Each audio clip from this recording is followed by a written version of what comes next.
What happens when you take a guy who spent 35 years at Marriott, reaching the level of president of international, and hand him the keys to the world's largest third party hotel management company? And then, by the way, tell him the balance sheet's a mess, people are jumping ship, and the entire industry is watching to see if you sink. You get Craig Smith, my guest this week. Craig came out of retirement because he got bored. His words, not mine. And he walked right into a financial restructuring and a turnaround story in Aimbridge, where last year he led the company through a restructuring that saw the equity holders wiped out and the lenders step into the ownership of the company, something that was necessary for the company to move forward. I especially agree with Craig about certain GMs being called strippers, not what you think. These are leaders who come in, slash every cost in sight, collect their award, and then leave the hotel gutted. Success is about sustainability. Craig and I both agree on that. And we also go on to talk about why the higher you climb, the less people will tell you the truth, something that we've both experienced, why private equity is finally learning, and why AI might be the biggest shift in hospitality that we've ever seen. Craig inherited a bit of a mess 2 years ago, my words, not his, and he's not done turning Aimbridge around. So with that, let's get into it. Well, welcome back to Not Done. I'm Sloan Dean, and today my guest is Craig Smith, CEO of Aimbridge Hospitality, the world's largest third-party hotel management company. And Craig stepped into that role in March of 2024 after an illustrious career at Marriott, I think 35 years plus, running Marriott International across 130 different countries. And you came out of retirement, Craig, to lead the world's largest third-party management company. And we were actually joking, we were supposed to meet in LA last week. Winter Storm Fern played us a different hand, so now we're doing it remote. But thanks for being here today. I really appreciate it. I guess to jump right into it, you stepped into this role spring of 24. Yeah, almost 2 years. Yeah, so you're coming up on 2 years. When you said yes to the role, I guess first, why? And then how has the role been different than what you expected? Listen, I'm an operator at heart. I grew up through the hotels, as you know, managed hotels as general manager, and then 25 hotels, 50 hotels, 100, and then kind of grew up all the way to, I think when I finished Marriott, I had 2,500 hotels. But at the core, I love operations, and I love operating. The big management companies are kind of moving away from that. Right. I retired, Luis and I sold the house in DC and our house in California and kind of bought our dream home. My wife's family lives there in Southern California, and so I took her back after taking her to 9 countries, took her back home, and then I got bored. I lasted like a year, some friends and I were actually starting an asset management and a management company at the time when I got the phone call about this job. And so, I remember thinking, wow, I don't have to build all the back of the house out. I can just step into a job that already has it. And what I liked about the job, because there were some other folks were calling me about other roles in the industry, is this is what I love to do, right? We are, at the end of the day, we manage hotels for others. And so, while the brand companies focus on things I still love, loyalty programs and the brands and such, this is who I am. And so when I got the phone call, I was like, wow, I want to do that. And so I jumped in. I think that, there were some challenges when we jumped in, which we took care of and worked on. I think I was a little surprised by our balance sheet at the time.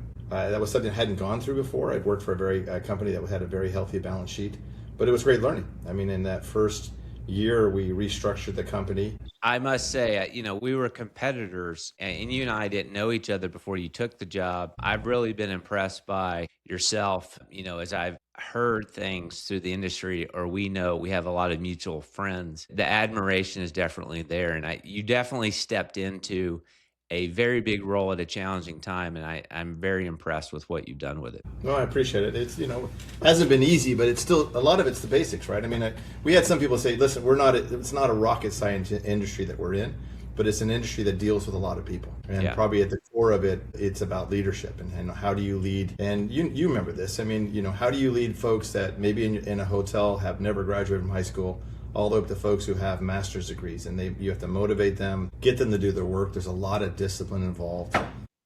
You started, I want to maybe step through some of your operating DNA and some of your roots. You started as a general manager and rose through operations over multiple decades. What did sitting in the GM seat teach you? You think sometimes that CEOs often forget about? I'll start a little before then, right? While I was in university, I'd worked in a hotel. I did night audit, and I ran the front desk.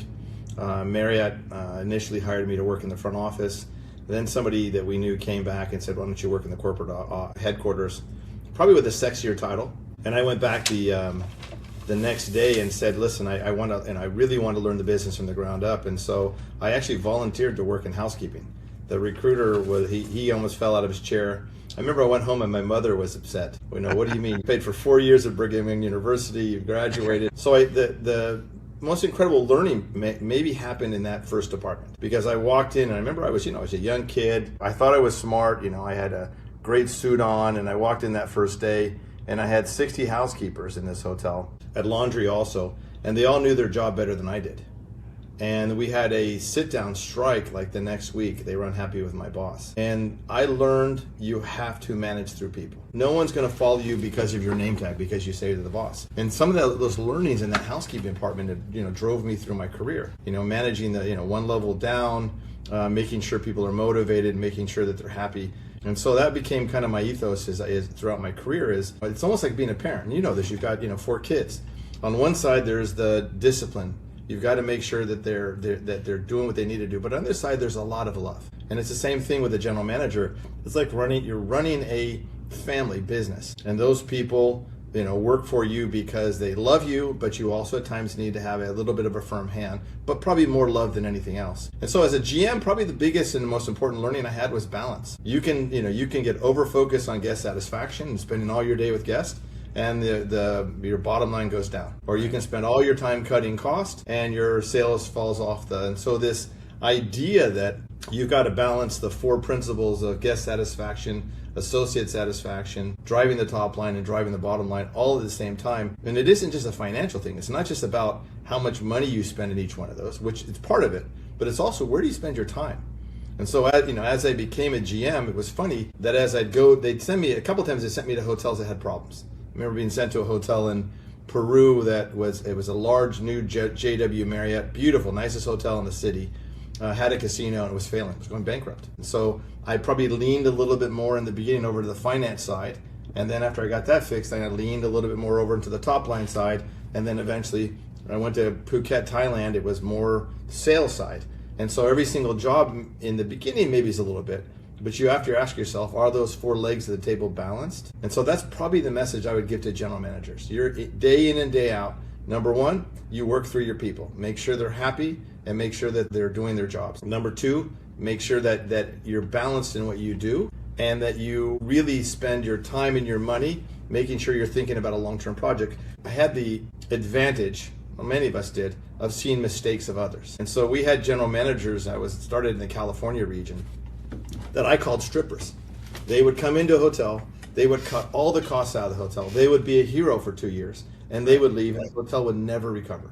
Right. They'd never recover. And they'd go off with an award and a promotion. And I remember thinking to myself, that doesn't create long-term value. And so over my career, it was like, how do I leave? And my goal was to leave the hotel in better condition than I got it there. And so believe it or not, we won Hotel of the Year a bunch of times in Marriott, like 3 or 4 times. But my biggest pride, shouldn't be pride, but my biggest pride was 3 of those hotels leaving and then winning Hotel of the Year the next year after I was gone. Because then you knew that you really lifted it up and you trained a team. And so I would say to them, think long term. You're in a hotel, don't just cut costs, or don't just focus on guest satisfaction, or don't just focus on associates, or focus on all 4 of those at the same time. I think that is incredible advice. And I really love the family analogy because I think a lot of people can relate to that and how difficult parenting is. So is running a hotel that never closes. And I think that's probably very astute. And it also reminds me of the Marriott family. Mr. Marriott was great and right for saying, take care of the associate will take care of the guest, and the rest will fall into line. Walking with him, sometimes, he'd wake up at 5 in the morning and he'd be out walking the back of the house. He always got their eggs wrong on the chafing dishes. Another pet peeve was the oatmeal. And so, we focused on these things, and he drove us hard. But like Right. a parent, he would put his arm around you and tell you, sometimes I felt like a dad. He'd put his arm around me and tell me he's proud, and I'd get all teary eyed. And then he'd Yeah. drive me hard the next time, he saw me. And every single job. I mean, I'm telling you, when I was group president, same thing. He'd give me a hard time about my numbers, and I'm like, they're doing really well, but you can do better. And so I had this one chance that my kids came to the office. I think it was four of the five of the kids, or three of the five kids came to the office. And I was busy, so they started talking to the team there, and they all started trading secrets. And it turned out they were like, "Does he do this at home? Yes, but does he do this at work?" And I found that same skill set was kind of going back and forth between how you manage a hotel and how you manage your family. Yeah, that's great. I keep telling my 13-year-old, who's Sloan Franklin Dean the fourth, and is the sweetest, empathetic oldest brother. He's a very sweet child, but he's going through this transformation to be a man, and I've been hard on him. Yeah, And he's like, "Dad, why are you so hard on me?" And I'm like, "It's because I love you so much." But that hasn't really landed yeah, with him yet. I'm hoping. takes a while. Yeah, it takes a while. But No, yeah, like your yeah, kids, you follow up that discipline at times, or that push with love, right? And we don't ever use the word love in business, but the truth of the matter is that you're working with your heart, right? People work for yeah. people. I had a couple leaders where I drove them hard, but then I told them, I'm driving you harder because my expectation of you is harder, and I want to see you in a higher position in the future. Yeah. And if you finish with those type of things, then people are like, okay, it's not personal. They're picking on me because they want me to be better. They're So, investing in me. yeah, it's fun. I think that reframe context is so much of life. I think taking that moment and ending with that context is really important. I think that's really key for you to call out. I was going to say, you like to say, I'm stealing this from an article, I think.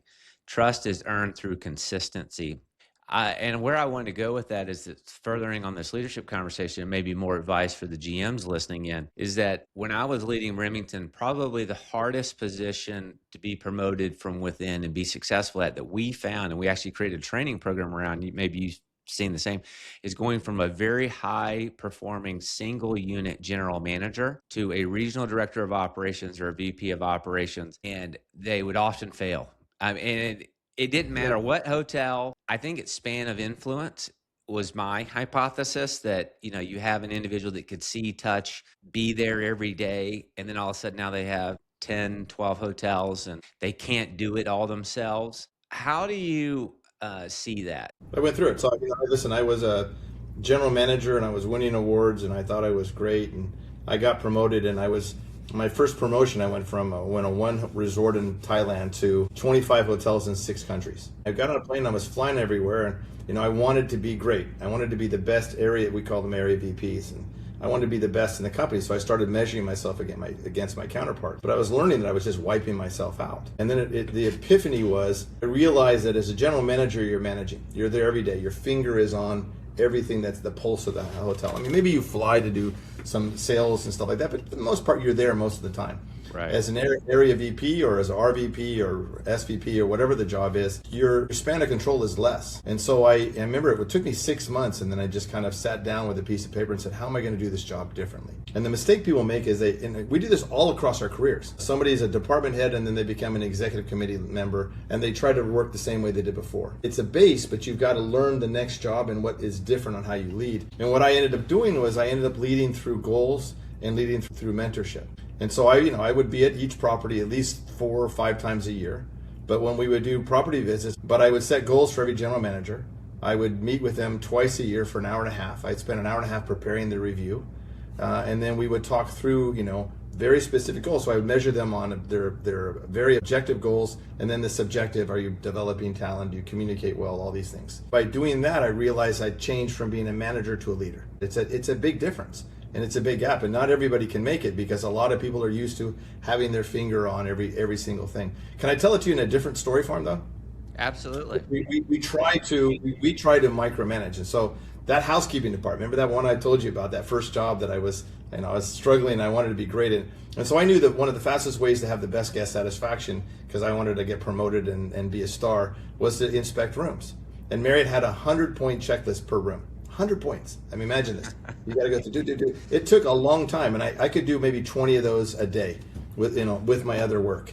And I would go up, and I remember Elena was the supervisor of the South Tower, and we'd go up with Maria and we'd go check a room, and I'd say, and I know I had a game I'd play with them because you want to make it fun. I'd count out 10 $1 bills in their hand, and then every time I found something wrong, I'd take $1 back, and I leave them with somewhere between $5 to $8 depending on how the room was.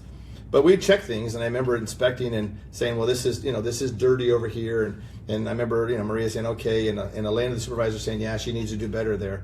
And this was going on for a while, but I wasn't making a dent. And then I realized what I was doing was wrong. I was inspecting the housekeeper. I remember that when I figured it out, I went upstairs and said, Elena, we're going to inspect rooms. And she said, let me get Maria. No, we're going to inspect rooms that you've already inspected. She's like, huh? So we went in, said, this is dirty. She says, yeah, Maria. And I said, well, but wait a second. You've already inspected this. How did you let it get into the system as vacant clean? And I said, and you should be training Maria. Overnight, by only having to inspect 6 supervisors, our cleanliness scores went up. And so, having been a general manager, used to going and telling everybody what to do, but now I'm flying to properties realizing my job isn't to tell the chef how to do his job.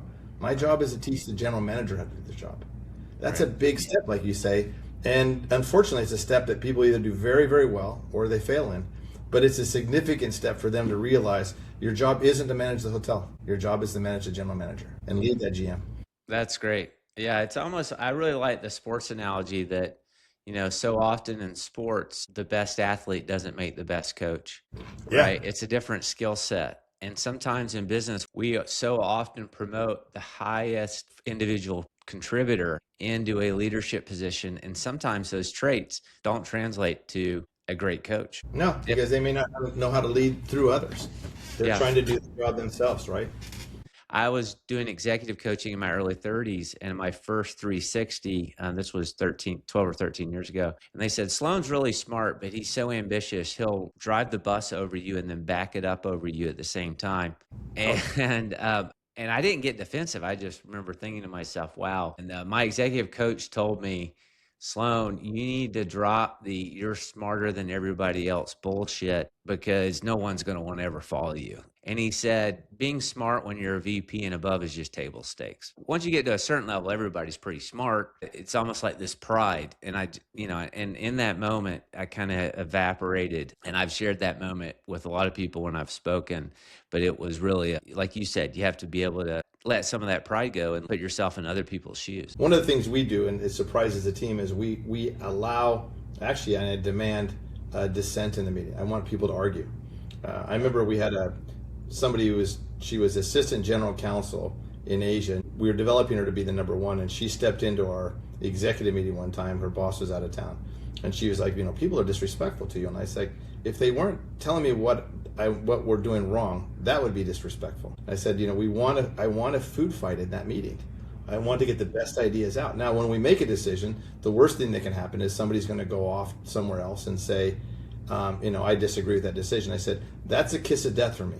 I want you to argue in this meeting until, pull your swords out and sword fight. But when it's over, we make a decision, everybody moves on as one. So you're right. Your job is to pull the best out of others. And that's really hard if you were a superstar. And the other thing is, we have leaders, it's not just general managers, I have leaders above property that I've seen in different parts of my career that they're so used to having their finger and doing everything that they're still trying to. And you've got to, there's a really weird balance. You have to fly at 50,000 feet and sometimes fly at 4,000 feet. I have leaders that only fly at 50,000 feet and they miss what's going on. And then I have others that try to micromanage at 4,000. And you have to figure out when to go down and when to go up and when to go down. And that's only learned through practice, right? And screwing up and then admitting to yourself when you make a mistake. No, that's right. And in some cases, when you're the CEO, I think sometimes the boardroom doesn't afford, you have to be willing to let some of the people underneath you have some breathing room, and occasionally they will fail. It's like you can't just micromanage so everything is always perfect. No. And people don't, the higher you get into an organization, people don't tell you the truth. I mean, everyone laughs at your jokes. They all tell you you're great looking, you're really smart. Well, I mean, my dad gave advice when I was younger, and I started doing 360s on myself. And so probably of the 38 years I've been in the business, I've probably done it at least 30 times. I did it last year because, you do an anonymous 360, your team will tell you what they really think. Makes me feel great, the things they say I do well, and still, I mean, as old as I am, it still hurts my feelings of things that I'm not, but I would rather know so I could work on them. And so if you're in a leadership position, that feedback is a gift. And what I do when I finish the 360 is I write an email to my direct reports and say, thank you for, and my boss, because he also fills in. And I said, and here's what I heard from you. Here's the 3 things that you said that I do really well. And here's the 2 things that I need to work on. But I spend 80% of my time on the strengths, not the weaknesses. You either cover those weaknesses or outsource them, but they're never going to become strengths. Yeah, I love that. I do want to talk about, so you took over 2 years ago. Obviously, Dave Johnson had moved on. Mike Diedemeyer had left. There were some capital structure challenges, as you alluded to. I think Advent was the main equity holder at the time and has now subsequently stepped away. And you guys have recapitalized the business. What was that process like? And I think one of the things, too, to give you some credit, leading through that's monumental change in and of itself. I think people that don't understand what that takes, redoing the balance sheet of a company of this size, that is a full-time job in and of itself. How did you manage through that? And what did you learn? And how did you keep people calm? I was like that duck that looked calm with his legs underneath, moving 100 miles an hour. Yeah. It was stressful. Listen, I had this image years ago.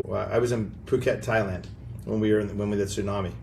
And I made the team, as we're cleaning things up and going through, I made the team go home and change and put on clean clothes. And I told them, don't run anywhere, walk.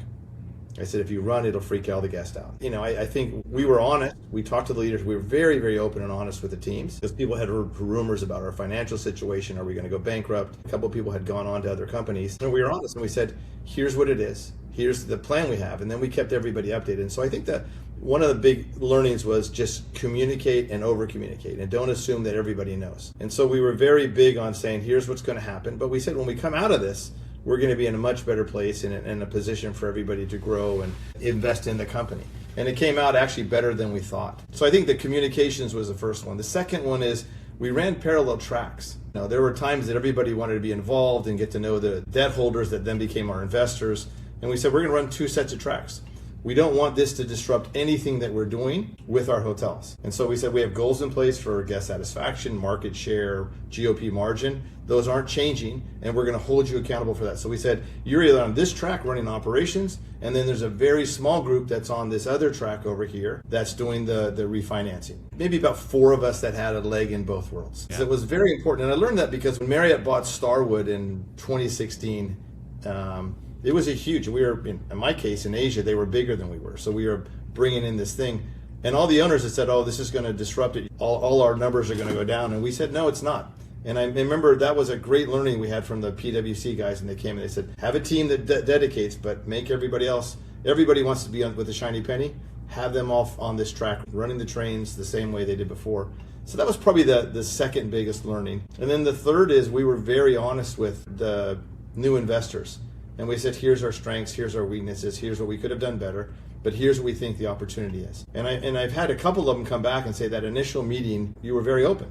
And I'm not talking about open about even things that somebody else had done before. I'm talking about things that I could have done better and what we needed to do. And I think that created a level of confidence with them, and looking at the size of this industry. This sub-industry's got so much room to grow. And so we said, we'll get the right team on board, we'll get the right structure in place, and we'll get the right financial structure in place, and then we can really grow. So we maybe that's developing trust in some ways. Is there any conversations with lenders or board members during that process that surprised you? Yeah, it was just, some people's lack of understanding on the size of the industry. You've got, your hotel owners and your brand companies used to all be one. They separated like 30 years ago. Right. But now you've got this space in the middle for operating, and it's growing every day because the brand companies don't want to operate anymore. And so we had said, some folks just didn't know, this is a massive pie that's growing. A lot of them didn't know how big that opportunity was until we sized it up for them. And then the second one is, we went back and taught the board. I say this in my own words. We run 2 businesses, and you did this, Sloan. I run the business of Aimbridge, and I run the business of hotels. In the business of hotels, every month I've got to look at what's my top line, sales in the hotel. But over here, what's my top line? Fees. What's my bottom line here? GOP margin. What's my bottom line here? Adjusted EBITDA. Yeah. Those are 2 different. And who's my customer here? The guest walking through the door. Who's my customer here? The owner. And we had to go back and say, we want you to hold us accountable every single month on how we're doing on the hotel balance scorecard also, because that's the precursor of how we'll do over here. I think it's often lost on a lot of people that don't really understand third-party management. the CEOs of third party management companies do, you kind of have a dual, like you said, running day to day hotels that you don't own. Most of the employees are actually the payroll burden of the owner of that hotel, even though they're your employee. And then you've got a financial obligation to whoever owns the operating company, which in most cases today is private equity. That's actually a question I want to ask. What is your take on private equity owning most operating companies? They're not thinking as long term as maybe some founders and owners did in the past. I would say that the good news about private equity is they're learning. I mean, if you had gone back, 10, 15 years, the model was go in, strip out cost, and sell it. So remember my story about general managers that were strippers. A little bit the same. Business suffers. There's no long-term value in it. What has happened, though, eventually is the folks on the other side that were buying started getting smart about it, other PE companies, and saying, well, we're looking now for a story that there's real long-term growth. If we're going to buy something, so all of a sudden they went from just looking at the bottom line to looking at the top line, and that's why your multiples have been changing. Some companies will get a multiple, in our industry of 10, some will get 11, 11.5. Right. It really depends on, do you have a story that the top line's growing? Well, you can't have that top line growing if you're just cutting costs down here. So that's probably one of the lessons. And then the second is, I think that they've realized that talent in our industry will go very quickly. In our case, which has been great right now, because we're debt holders, but they are also the folks from private equity side. They're actually telling us to invest in the company. And it's been refreshing for me to see this. Somebody say, hey, listen, we don't want you just to go out and look for contracts. We want you to invest in AI in your company. We want you to invest in data. We want you to invest in your talent.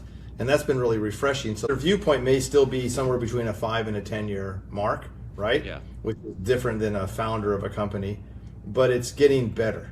We would have seen 10, 15 years ago has morphed along because they know that they need, on their exit, they need a story that's going to show a continual curve moving up. Yeah, no, not just clever financial engineering. I tend to agree with you. It feels like the private equity firms, not to pick on PE, it does seem like that they've woken up and learned the business, that you can't just make money on arbitrage. We walk a tightrope where we have to make them happy, but I've got 4 stakeholders. I've got our owners of our company. I've got owners of the hotels. I've got the people that work for me, the associates here, and I've got the brand companies. And so my job also is to push back at times and say, no, that's not the right decision for the long term.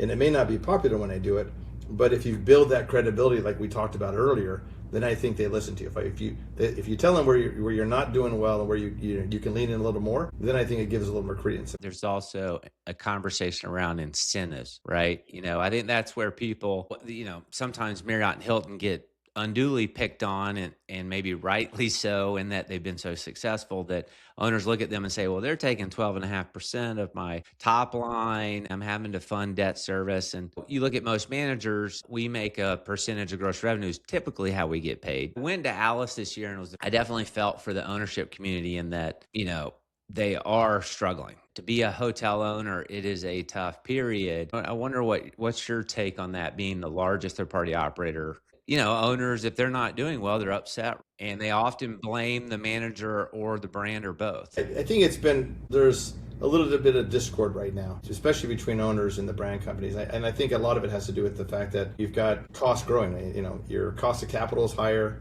You've got inflation, wage inflation, all the things. And so most owners are actually, coming out of COVID, are making less than they did with higher rates. And they're looking and they're seeing, stocks for brand companies going up. I think they look a little bit less at us, the operators, about that, because at the end of the day, we're not taking anywhere near that big piece of the pie.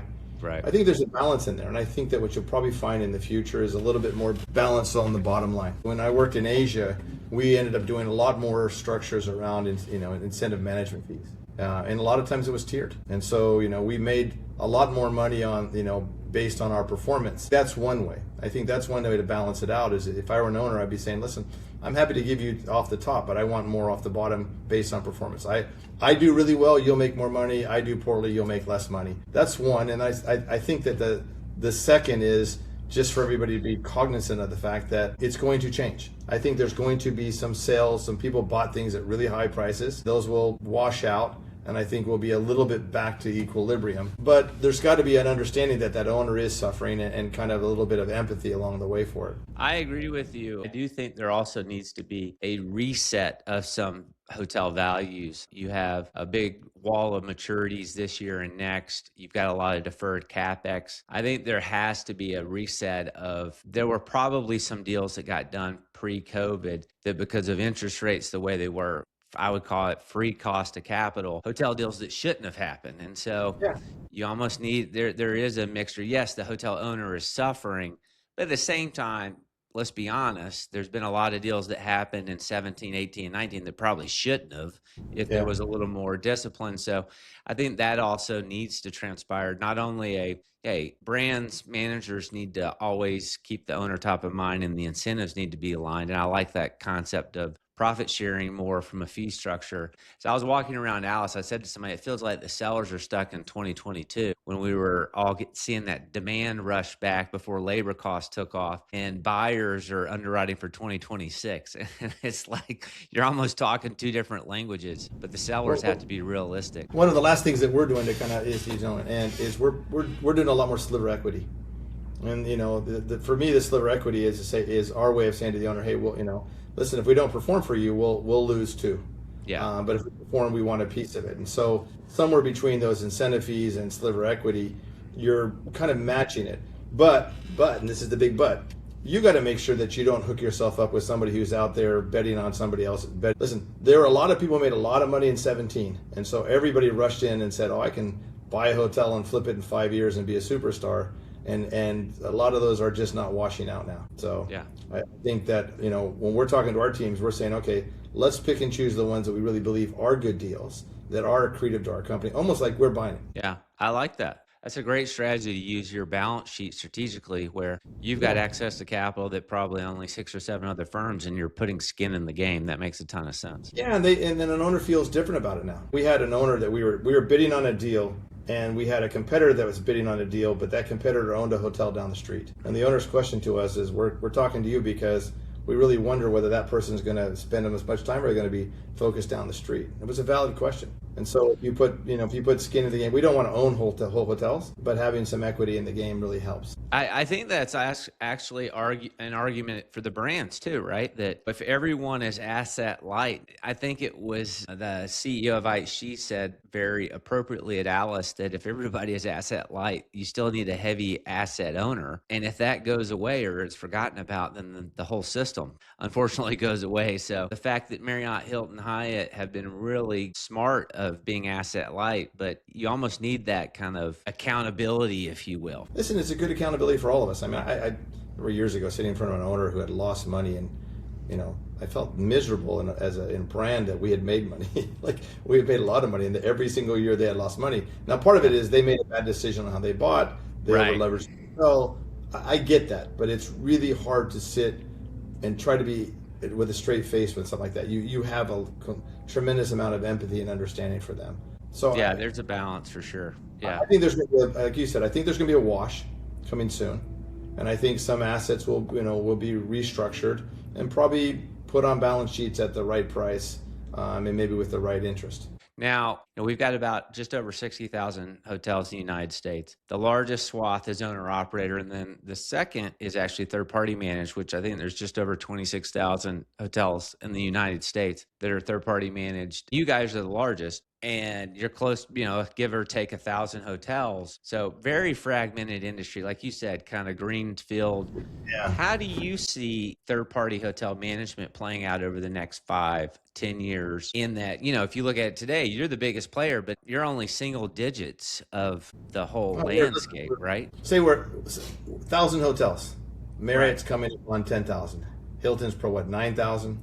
Yeah, our market share is, zip in the whole. I think you're going to see some consolidation and growth in the future. I don't know that you can't. The brand companies can't in the future manage 90,000 different third-party operators. It's not in their best interest. When I came to Aimbridge, I had conversations with all of the big brand company CEOs, and they all said pretty much the same thing, that the industry needed a healthy Aimbridge. It was very interesting that they said, we're betting on you, we need you to do this, we need you to be strong. that was interesting for me. So that's probably the first point. I think the second point is, the barriers to entry, as you know, in this business is zilch, right? If you've worked in a hotel and you have a car and you have a credit card and a cell phone, you can start an operating company. You know, we're much different from mining. The barriers to entry in mining are huge. Well, the barriers to owning a hotel are huge, but managing them is wild, wild west. And somebody can come in, ride their horse in, and have their credit card and their cell phone and say, I'm a third party manager. I'll undercut Craig at Aimbridge and give you a cheaper price. That's true. The onus on us, though, as we grow and as you see competitors like myself and in your old company and others grow, is that we prove that scale matters. And I think, there are a lot of owners still out there that still think that after a company gets a certain size, I have an owner I'm thinking of right now, said to me, and I told him, I'm going to prove you wrong. But after you get a certain size, you almost forget about them. Because if you're an owner, you don't care how big the company is. You just care about if you're being serviced. And so we had, in the very beginning, we started talking here about we win one hotel at a time. So we built a structure that we do performance reviews, and I review full service, select service, Latin America, and Europe every single month. And we aggregate their numbers. Their presidents then measure their senior VPs and sit in meetings for a couple hours measuring them. We then measure, so that we know as we go forward who's performing and who's not. So that we don't lose sight of, which hotels aren't doing well. And that became very important because, Mr. Marriott taught that. I remember, as a young executive thinking as we were growing, it's like, oh my gosh, we're going to lose our culture because we're growing. Not if you treat it as the most important thing and you build around it. And so that performance management and performance ethos that we've been driving back in the organization, and we had said to folks, we're going to measure you guys every single month. And people that you think are great may not be. Because when you're measured, it's a game changer. I think that was a big piece of it. I think that continuing to do that, but you're going to see consolidation. I think you're going to find that scale matters. As we go to invest in data, in tools and everything else, that costs money. And a small company, the guy on the horse can't do that, right? We can. But we've got to be able to show that. And then the other thing is that if you have the ability to purchase on scale, get better IT deals on scale, the question then becomes, what are you doing with that benefit? Are you taking it back home or are you giving it back to the owners? And so you've got to think long-term as a third-party manager and say, let's give it back to the owners so that we can show a massive competitive advantage as we get larger. And that's a discipline because it's really easy. Let's just say tomorrow we go out and save a couple $1 million on our IT costs. It'd be really easy to say, man, my EBITDA for the year, I could take it all back to Aimbridge. I'll be a superstar and I get a bigger bonus. But if I give that back to the owners and I get a couple more deals, it's worth the same amount of money. I think that's really good perspective. I think so often in our industry, and this is where maybe the judgment of private equity comes in from me. That's my own opinion, that everyone wants to see their EBITDA margin, like I'm talking about the OpCo side now, expand as they get bigger. But in some capacity, when you're in a service industry, if you're doing that, you aren't balancing the ecosystem. There's a point of diminishing returns. Right. I mean, you're going to have to start cutting. Yeah, you're right. We've had this conversation. We had Larry Kwan. Do you know Larry Kwan? Larry Kwan. How do I know that? That sounds really familiar. I may know. He's bright. He helps do all these deals all across the industry. Okay. He and I had a conversation a couple of times about, wouldn't it be neat to turn everything on its back in some ways and say, hey, let's get to what we think is a fair margin, but let's grow and keep that margin the same. You're making more money. But the sustainable EBITDA margin, and just grow raw dollars. Actually, it's funny. I haven't had it with Larry. I've had this exact same debate privately, that there is some good theory around that. If you're a PE company buying a business, that you may not like that, but you got to explain it to them in with a crayon, because we're in a different industry, right? You write it out and say, hey, listen, I get 4 more contracts. I've already paid back that difference in that margin. So yes, I could take the $2 million home. 4 more contracts equals that, but over a longer period of time. And now we're spreading costs out. And so there's a lot of good in it. The question is, do you have the discipline to do it? As you're running for the end of the year to make your numbers, do you have the discipline to do it? And I think that's what we need to do as an industry as we consolidate. And listen, I got a piece of this. I remember, with Marriott, Marriott pushes Pepsi, Marriott buys Pepsi. I remember one day finding out that the hotel next to me, which was a standalone, was paying the same price for Pepsi that I was. I was like, what the hell? We got this massive contract with Pepsi, and I didn't realize that the benefits of that were going back to Marriott. They weren't going to the individual hotel. Yeah. And I remember being mad about that as an operator and thinking, okay, now I have my chance as the guy at the center to make to make these calls and say, let's think long term and let's get that money back. So we've actually started a new project now where we're looking at every single dollar that's charged out of our building to the hotels. No, I think that's great. I mean, I love to hear a key leader talk like this. Honestly, it's not common. It's all about balance. Like you said, you got to balance the business of running hotels, the balance of being a management company. Yeah, and who leaves first? Your best employees have job opportunities. A lot of this stuff comes back to stuff you learn. I learned as a general manager because you were the cool thing about being a GM is that you're running a business from top to bottom when you're fairly young. And I remember working with somebody who came in and stripped the hell out of a food and beverage organization and was a superstar for 6 months. I remember I was a counterpart, and the general manager like, this person's a superstar because look, the margins are going up. And I remember thinking that's not going to last very long. And eventually those margins were really high, but the profit was less because no one wanted to come back to the restaurants. And I'll never forget that. I remember thinking to myself, who's responsible? Not the food and beverage director, the GM. The GM should have been watching that all along. And so if you're really thinking about long-term value, you should be concentrating on, okay, what's the margin? But more important, how do I grow my profit? And you can grow your profit by keeping the margin the same. Now, granted, I want to be more efficient because I think there's still more efficiencies in my organization, but I don't want those efficiencies to touch the hotels. You've got AI for accounting, you've got AI for forecasting. There's all sorts of cool things that are going to be coming out. They're out now and coming out, but not at the expense of your customer who is the owner. That was a learning for me, Sloan. When I started, I came from Marriott. Our customer is the person walking through the door every single day. And I remember I got here and I was on the soapbox for like 3 months, talking about it. And one of my key leaders bonked me on the head one day and said, you got it wrong. We're a B2B business. Your customer is that owner. So when it took me a while, but when we figured that out, then we went back and said, what does an owner want from us? And we ran the six things they want the most. And then we said, okay, now let's build a business around that. But I had it wrong for like 3 months. I kept saying to the customer. Now, when I talk to the hotels, their number one is that customer walking through the door. You're in the business of two. You're a B2B first and a B2C as well. You're right. I'm running the business of Aimbridge and the business of hotels. That's well said. I do want to talk about AI a little bit, and then I'm going to run out of time with you. What do you think about AI as it impacts our industry, and how is Aimbridge thinking about AI? I think there's going to be a great competitive advantage to it. I think it's as big a change as digital was earlier in my career. I remember you called for your reservations, everything went through travel agents, and people that are not our age don't remember that, right? They don't remember those days. That was a monumental change. I think AI is going to be the next monumental change. But people have to figure out how to win in it. And my take is we have to figure out what's Aimbridge's or third party's competitive advantage and then invest there. I'm not going to invest in the areas the OTAs are working in, the brands are working in, because they'll still beat me in it. So what's my competitive advantage? Where should I be leaning in? Forecasting, labor models, back of the house accounting, all the things that can help our clients and us as a company do a lot better. And so what we've gone back and said, listen, we're not going to go everywhere on this. We'll let others do some of the work and then we'll tack onto it. Our owners have asked us to invest in more data scientists going forward. We have a really good business analytics team. I think there's a lot more coming in this area. It's pretty exciting. Think of an airline. So years ago, you would check in the airline and your impression was that person you checked in with, right? And now I don't even want to go there because it's faster to check in on my phone. But what's the face of the airline?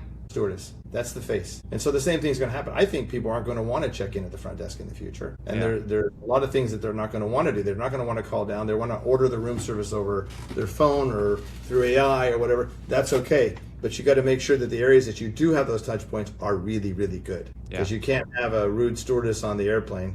That if that's the impression that people have of your plane, you can paint the plane 15 times, the impression's still going to be negative. And so, I think that front desk was so important in the past. We got to keep it that way, but in the future, it may be other touch points along the way. Maybe a host or hostess in the lobby. I think it's going to be an exciting time. It's going to help us. It'll help owners for sure. We're also going to learn and fail and learn and fail and fail and learn along the way, which is still fun too. But I'll tell you, the one thing that was exciting is we brought one of our young data scientists in the other day to our executive leadership team. She's 23 years old. So she comes in, starts talking. It was a great moment for me because even the millennials in the room didn't know what she was talking about in the beginning. And so it kind of felt as a baby, I'm at the very end of the baby boomer generation, right?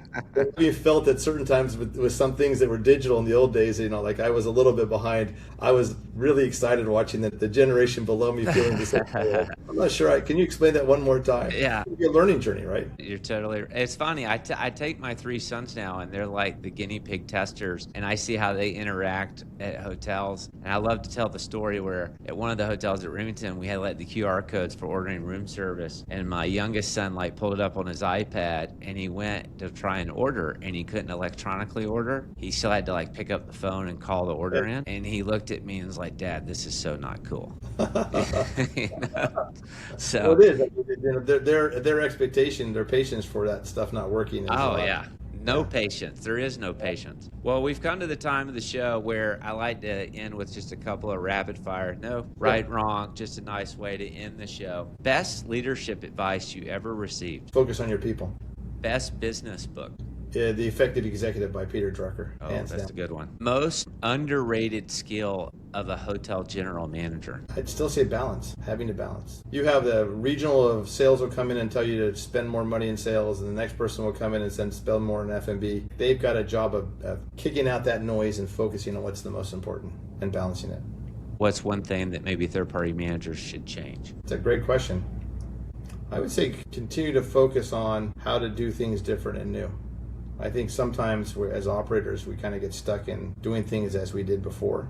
And I think there's new and creative ways to do it. And so I think we need to look outside our industry and say, are there better ways to do the same thing? I don't know that we're the most inventive of industries. What is a company that you look to in business that you admire? Qualtrics. My daughter worked for Qualtrics when she just got out of school. It was a small company. Qualtrics would ask, the folks at Qualtrics asked the question every single day, how can we do something better and different? And they kind of kept reinventing the wheel, and they go to their customers and ask, what can we do different? We met with them recently. We met with Zig, who was their ex-CEO. He's now the vice chair. And just that curiosity in him, I was embarrassed. I was not as curious. I wish but you just think, wow, this is why this company did so well. Every single day they woke up saying, how can we do the same thing different and better? I love that. Well, Craig, I really appreciate you being on the show today, for sharing your stories, your passion, your leadership. Craig Smith, what are you not done with? No, I'm not done with Aimbridge or this industry. I love it. All I mean, this is a fun job, and I'm not satisfied. We're doing great, but I want us to do even better. And I think that's. I've been telling our folks to listen. We've raised all our numbers, great, but I want to do it even better and more. Well, that's what not done is, and you're not done. Thanks for being on. All right, my pleasure. Take care. Good to see you.